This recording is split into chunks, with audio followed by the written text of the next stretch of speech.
ವಿರಾಮದ ನಂತರ ಜಾತಕ ಫಲ ಕಾರ್ಯಕ್ರಮಕ್ಕೆ ಮತ್ತೊಮ್ಮೆ ಸ್ವಾಗತ. ಶಾಸ್ತ್ರಿಗಳೇ, ಈ ದಿನ 12 ರಾಶಿಗಳ ಫಲಾಫಲ ಯಾವ ರೀತಿಯಾಗಿದೆ? 12 ರಾಶಿಗಳ ಫಲಾಫಲ ತಿಳಿಯುವ ಮುನ್ನ ಈ ಹೊತ್ತಿನ ಗ್ರಹಸ್ಥಿತಿಯನ್ನು ಗಮನಿಸಿಕೊಳ್ಳೋದಾದರೆ, ಮೇಷರಾಶಿಯಲ್ಲಿ ಗುರು ಜೊತೆಗೆ ದಿವಸ ಚಂದ್ರನೂ ಇದ್ದಾನೆ. ಗಜಕೇಸರಿ ಯೋಗ ಏರ್ಪಾಡಾಗಿದೆ. ಜೊತೆಗೆ ಇಲ್ಲಿ ಮಾಂದಿಯೂ ಏರ್ಪಾಡಾಗಿದೆ. ಮೇಷದಲ್ಲಿ ಚಂದ್ರ, ಗುರು ಜೊತೆಗೆ ಮಾಂದಿ. ಇನ್ನು ಕನ್ಯಾ ರಾಶಿಯಲ್ಲಿ ಕೇತು ಇರತಕ್ಕಂಥದ್ದು. ಇನ್ನು ಮಕರ ರಾಶಿಯಲ್ಲಿ ಅಲ್ಲಿ ಕುಜ, ಶುಕ್ರ ಹಾಗೂ ಬುಧರನ್ನು ನೋಡ್ತಾ ಇದ್ದೀವಿ. ಇನ್ನು ಕುಂಭರಾಶಿಯಲ್ಲಿ ರವಿ ಶನಿಯರನ್ನು ಗಮನಿಸಬಹುದು. ಇನ್ನು ರಾಹು ಇರತಕ್ಕಂಥದ್ದು ಮೀನರಾಶಿಯಲ್ಲಿ. ಹೇಗಿರುವಾಗ 12 ರಾಶಿಗಳ ಫಲಾಫಲ ಹೇಗಿರ್ತದೆ ಗಮನಿಸ್ಕೊಳ್ಳೋಣ. ಮೊದಲಿಗೆ ಮೇಷರಾಶಿಯವರಿಗೆ ನೋಡಿ, ಗಜಕೇಸರಿ ಯೋಗ ತುಂಬ ಚೆನ್ನಾಗಿದೆ. ಬಂಧುಗಳ ಸಹಕಾರ ಚೆನ್ನಾಗಿರ್ತದೆ. ಕೃಷಿಕರಿಗೆ ತುಂಬ ಚೆನ್ನಾಗಿರ್ತದೆ. ಹಾಲು ಹೈನುಗಾರರಿಗೆ ತುಂಬ ಉತ್ಕೃಷ್ಟವಾದ ಫಲ ಸೂಚಿಸ್ತಾ ಇದೆ. ಈ ಸ್ತ್ರೀಯರ ವಸ್ತು, ಉಡುಗೆ ತೊಡುಗೆ ಇವುಗಳನ್ನು ಆ ವ್ಯಾಪಾರದಲ್ಲಿರ್ತಕ್ಕಂಥವ್ರಿಗೆ ತುಂಬ ಚೆನ್ನಾಗಿದೆ. ವೃತ್ತಿಯಲ್ಲಿ ವಿಶೇಷ ಅನುಕೂಲಗಳನ್ನು ಕಾಣಲಿಕ್ಕೆ ಅವಕಾಶಗಳಿದ್ದಾವೆ. ಚೆನ್ನಾಗಿದೆ. ಹೆಚ್ಚಿನ ಶುಭ ಫಲವಿದೆ. ಸ್ವಲ್ಪ ಆರೋಗ್ಯದಲ್ಲಿ ವ್ಯತ್ಯಾಸ ಆಗೋ ಸಾಧ್ಯತೆ ಇದೆ. ಸುಬ್ರಹ್ಮಣ್ಯ ಕವಚವನ್ನು ಕೇಳಿಸ್ಕೊಂಡ್ರೆ ಸಾಕಾಗುತ್ತೆ. ಈ ದಿವಸ ಹೆಚ್ಚಿನ ತೊಡಕಿಲ್ಲ.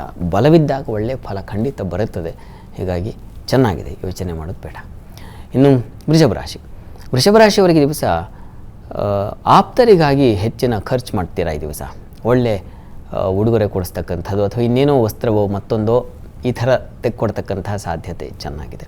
ವೃತ್ತಿಯಲ್ಲಿ ಅನುಕೂಲ ಕಾಣಲಿಕ್ಕೆ ಅವಕಾಶಗಳು ಖಂಡಿತ ಇದ್ದಾವೆ. ಸ್ವಲ್ಪ ಮೇಲಧಿಕಾರಿಗಳಿಗೂ ನಿಮಗೂ ವ್ಯತ್ಯಾಸ ಆಗಬಹುದು, ಅಂದರೆ ಭಿನ್ನಾಭಿಪ್ರಾಯ ಬರಬಹುದು ವೃತ್ತಿಯಲ್ಲಿ. ಇದರ ನಿವಾರಣೆಗೆ ಈಶ್ವರ ಸನ್ನಿಧಾನದಲ್ಲಿ ಒಂದು ಬಿಲ್ವಾರ್ಚನೆ ಮಾಡಿಸಿದ್ರೆ ಬಹಳ ಒಳ್ಳೆಯದು. ಅದರಿಂದ ಅನುಕೂಲ ಉಂಟಾಗುತ್ತೆ. ಅದರ ಹೊರತಾಗಿ ದಿವಸ ನಿಮಗೆ ಕಾಲಿನ ಬೆರಳಿನ ತೊಂದರೆ, ಕಾಲು ಬೆರಳು ಎಡೂ ಬಿಡ್ತೀರಾ ಅಥವಾ ಇನ್ನೇನು ತೊಡಕು ಅಂಥದ್ದನ್ನು ಸೂಚಿಸ್ತಾ ಇದೆ. ಹುಷಾರಾಗಿರಿ. ಇನ್ನು ಮಿಥುನ ರಾಶಿಯವರಿಗೆ ದಿವಸ ಲಾಭದಾಯಕವಾಗಿದೆ. 3 ವಿಚಾರಗಳಲ್ಲಿ ಲಾಭ ಕಾಣ್ತೀರಾ ನೀವು ಈ ದಿವಸ. ಚೆನ್ನಾಗಿದೆ. ವಿದೇಶ ವಹಿವಾಟು ತುಂಬ ಚೆನ್ನಾಗಿದೆ. ಹಣಕಾಸಿನ ಸಹಾಯ ಉಂಟಾಗುತ್ತೆ, ಲಾಭದಾಯಕವಾಗಿರ್ತದೆ. ಸ್ತ್ರೀಯರಿಗೆ ಲಾಭ ಗಳಿಕೆ ಚೆನ್ನಾಗಿರ್ತದೆ ಈ ದಿವಸ. ಕುಟುಂಬದಲ್ಲಿ ಸಹಕಾರ ಸಿಗುತ್ತೆ. ಸ್ತ್ರೀಯರಿಗೆ, ಹೆಣ್ಣು ಮಕ್ಕಳಿಗೆ ಹೆಚ್ಚಿನ ಒಂದು ಶುಭ ಕಾಣಲಿಕ್ಕೆ ಅವಕಾಶಗಳಿದ್ದಾವೆ. ಇನ್ನು ಜೊತೆಗೆ ಈ ದಿವಸ ವಿದ್ಯಾರ್ಥಿಗಳಿಗೆ ತುಂಬ ಚೆನ್ನಾಗಿದೆ. ನಿಮ್ಮ ಹೈಯರ್ ಸ್ಟಡೀಸ್ ಅವರಿಗೆ, ಅಂದರೆ ಉನ್ನತ ಶಿಕ್ಷಣ ಮಾಡ್ತಾ ಇರ್ತಕ್ಕಂಥವರಿಗೆ ತುಂಬ ಚೆನ್ನಾಗಿದೆ. ಒಳ್ಳೆಯ ಒಂದು ಮಾರ್ಗದರ್ಶನ ಸಿಗ್ತಕ್ಕಂಥ ಸಾಧ್ಯತೆ ಇತ್ಯಾದಿ ಎಲ್ಲ ಚೆನ್ನಾಗಿದೆ ಈ ದಿವಸ. ಹೆಚ್ಚಿನ ಆತಂಕ ಇಲ್ಲ. ತಂದೆ ಮಕ್ಕಳಲ್ಲಿ ಭಿನ್ನಾಭಿಪ್ರಾಯ ಇದೆ. ನೀವು ಕೂಡ ಈಶ್ವರ ಸನ್ನಿಧಾನಕ್ಕೆ ಜೊತೆಗೆ ವಿಷ್ಣು ಸನ್ನಿಧಾನಕ್ಕೆ ಎರಡೂ ಕಡೆ ತೆಂಗಿನಕಾಯಿ ಸಮರ್ಪಣೆ ಮಾಡಿ, ಅನುಕೂಲ ಆಗುತ್ತೆ. ಇನ್ನು ಕರ್ಕಟಕ ರಾಶಿಯವರಿಗೆ ದಿವಸ ಸಮೃದ್ಧವಾಗಿದೆ. ಒಳ್ಳೆಯ ವೃತ್ತಿಯಲ್ಲಿ ಒಳ್ಳೆಯ ವಿಶೇಷ ಸ್ಥಾನಮಾನ ಗಳಿಕೆ, ಭದ್ರತೆ, ಒಂದು ಪ್ರಶಂಸೆ ಇತ್ಯಾದಿ ಎಲ್ಲ ಕಾಣ್ತೀರಾ. ನಿಮ್ಮ ಕೆಲಸಗಳಿಗೆ ಜಯ ಸಿಗುತ್ತೆ. ಆರೋಗ್ಯ ಸುಧಾರಿಸುತ್ತೆ. ಸಣ್ಣ ಪುಟ್ಟ ವಿಘ್ನಗಳಿದ್ದಾವೆ. ಗಣಪತಿ ಪ್ರಾರ್ಥನೆ ಮಾಡಿ. ಗಣಪತಿ ಸನ್ನಿಧಾನಕ್ಕೆ ಒಂದು ಬೆಲ್ಲ ಕೊಡಿ, ಒಂದಚ್ಚು ಬೆಲ್ಲ ಸಮರ್ಪಣೆ ಮಾಡಿ, ಅನುಕೂಲ ಆಗುತ್ತೆ. ಉಳಿದ ಹಾಗೆ ವ್ಯಾಪಾರಿಗಳಿಗೆ ಅನುಕೂಲಕರವಾಗಿದೆ. ನಿಮ್ಮ ಬಂಧುಗಳ ಸಹಕಾರ ಚೆನ್ನಾಗಿರ್ತದೆ. ಮನೆ ಮಂದಿ ಎಲ್ಲ ಚೆನ್ನಾಗಿರ್ತೀರ. ಆತಂಕವಿಲ್ಲ, ಹೆಚ್ಚಿನ ತೊಡಕಿಲ್ಲ, ಯೋಚನೆ ಮಾಡೋದು ಬೇಡ. ಇನ್ನು ಸಿಂಹರಾಶಿಯವರಿಗೆ ದಿವಸ ವ್ಯಾಪಾರಿಗಳಿಗೆ ಸ್ವಲ್ಪ ತೊಡಕು ಅನ್ನೋದು ಬಿಟ್ಟರೆ ಉಳಿದ ಹಾಗೆ ಚೆನ್ನಾಗಿದೆ. ನಿಮಗೆ ಅದೃಷ್ಟದ ದಿನ. ದೈವ ಸಹಾಯ ಇರ್ತದೆ. ಒಂದು ಧರ್ಮ ಕಾರ್ಯಗಳಲ್ಲಿ ಭಾಗಿಯಾಗ್ತಕ್ಕಂಥ ಲಕ್ಷಣ ಇದೆ. ತೀರ್ಥಕ್ಷೇತ್ರ ದರ್ಶನ, ಇಂಥ ಒಂದು ಒಳ್ಳೆಯ ಸುಕ್ಷೇತ್ರ ಅಥವಾ ಸಜ್ಜನರ ಭೇಟಿ, ಇದೆಲ್ಲ ತುಂಬ ಚೆನ್ನಾಗಿದೆ. ಅನುಕೂಲ ಹೆಚ್ಚಾಗಿದೆ, ಆತಂಕ ಬೇಡ.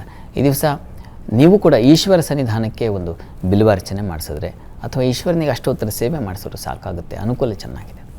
ಇನ್ನು ಕನ್ಯಾ ರಾಶಿಯವರಿಗೆ ದಿವಸ ನೋಡಿ, ಚಂದ್ರ ಹಾಗೂ ಮಾಂದಿಯರು ಒಟ್ಟಾಗಿದ್ದಾರೆ. ಅಷ್ಟಮದಲ್ಲಿ ಸ್ವಲ್ಪ ಮನಸ್ಸಿಗೆ ಪೆಟ್ಟು ಬೀಳುತ್ತೆ. ಒಳ್ಳೆಯ ವಿಚಾರಗಳಿಗಾಗಿ ತಲೆ ಕೆಡಿಸ್ಕೊಂಡ್ರೂ ಏನು ನಿಂದನೆ ಅಥವಾ ಬೈಗುಳ ತಪ್ಪಿದ್ದಿಲ್ಲ, ಹಾಗಾಗತ್ತೆ. ಒಳ್ಳೆಯ ಕೆಲಸ ಮಾಡಿದೆ, ಒಳ್ಳೆಯದಾಗಲಿ ಅಂತ ಮಾಡಿದೆ. ಕೆಲವೊಮ್ಮೆ ಹಾಗಾಗುತ್ತೆ. ಪಾಪ ನೀವು ಒಳ್ಳೆಯದಕ್ಕಾಗಿ ಇನ್ನೊಬ್ಬರು ಒಳ್ಳೆಯದಾಗಲಿ ಅಂತೇಳಿ ನೀವೇನೋ ಒಂದು ಕೆಲಸ ಮಾಡಿದ್ರೆ ಅದರಲ್ಲೇ ಕೊಂಕು ಹುಡುಕತಕ್ಕಂಥ ಜನ, ಬಂಧುಗಳು ಎಲ್ಲ ಇದ್ದಾರೆ. ಅಂಥದ್ದೊಂದು ಲಕ್ಷಣ. ವೃತ್ತಿಯಲ್ಲಿ ಮಾತ್ರ ಚೆನ್ನಾಗಿದೆ. ಬುದ್ಧಿಬಲದಿಂದ ಕಾರ್ಯ ಸಾಧನೆಯಾಗುತ್ತೆ. ಲಾಭ ಗಳಿಕೆಯೂ ಆಗುತ್ತೆ. ಯೋಚನೆ ಮಾಡಬೇಡಿ. ಹೀಗಾಗಿ ಕೆಲಸದ ಕಡೆಗೆ ಕಾನ್ಸಂಟ್ರೇಟ್ ಮಾಡಿ, ಅನುಕೂಲ ಆಗುತ್ತೆ. ಈ ದಿವಸದ ಮಟ್ಟಿಗೆ ವಿಷ್ಣು ಸಹಸ್ರನಾಮ ಹೇಳಿಕೊಂಡ್ರೆ ಬಹಳ ಒಳ್ಳೆಯದು. ಅಮ್ಮನವರ ಸನ್ನಿಧಾನಕ್ಕೆ ಕ್ಷೀರ ಸಮರ್ಪಣೆ ಮಾಡಿದ್ರು ಒಳ್ಳೆಯದು. ಸರಿ ಶಾಸ್ತ್ರಿಗಳೇ, ಇನ್ನುಳಿದ ರಾಶಿಗಳ ಬಗ್ಗೆ ಮಾಹಿತಿಯನ್ನು ಕೇಳಿ ಪಡೆದುಕೊಳ್ತೀನಿ. ವೀಕ್ಷಕರೇ, ಇನ್ನುಳಿದ ರಾಶಿಗಳ ಫಲಾಫಲ ವಿರಾಮದ ನಂತರ.